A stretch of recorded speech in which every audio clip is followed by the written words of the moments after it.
The past few months have seen the country battle the wave of negative publicity generated by a spate of terror attacks, most of which have targeted public places in the capital Nairobi and the port city of Mombasa, among other places.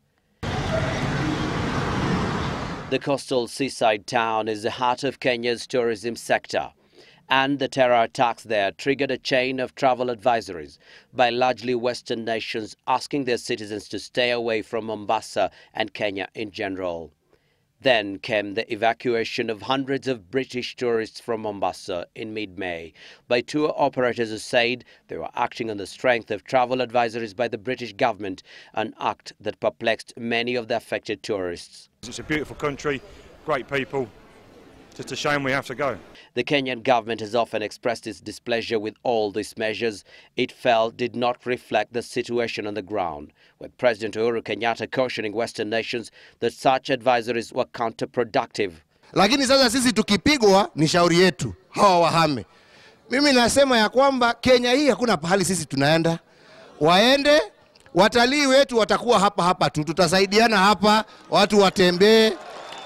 But if the mid-May evacuations angered the Kenyan government, the closure of the UK Consulate in Mombasa late last month was another low point in relations between Nairobi and London.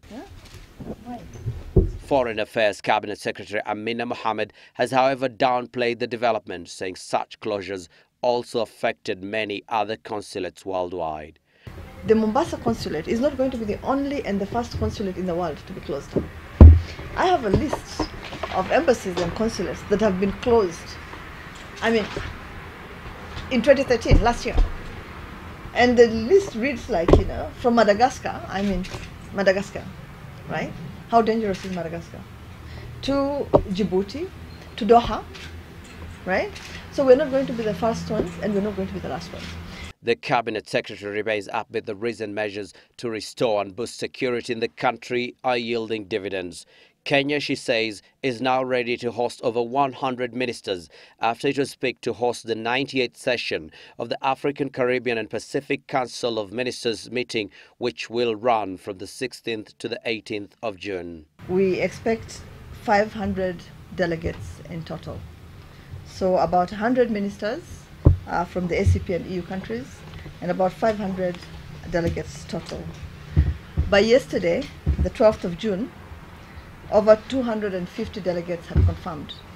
We're expecting additional confirmations today and tomorrow. The forthcoming International Convention of Ministers is seen as a big plus for Kenya, coming at a time when travel advisories have begun to bite. The crucial caucus is seen as an endorsement of Kenya as a safe destination and cements its position as the leading conference tourism player on the continent. The British government says the closure of the consulate is only temporary and that UK nationals affected by the move have been advised to seek services at its High Commission in Nairobi. Abdi Osman, Citizen Weekend.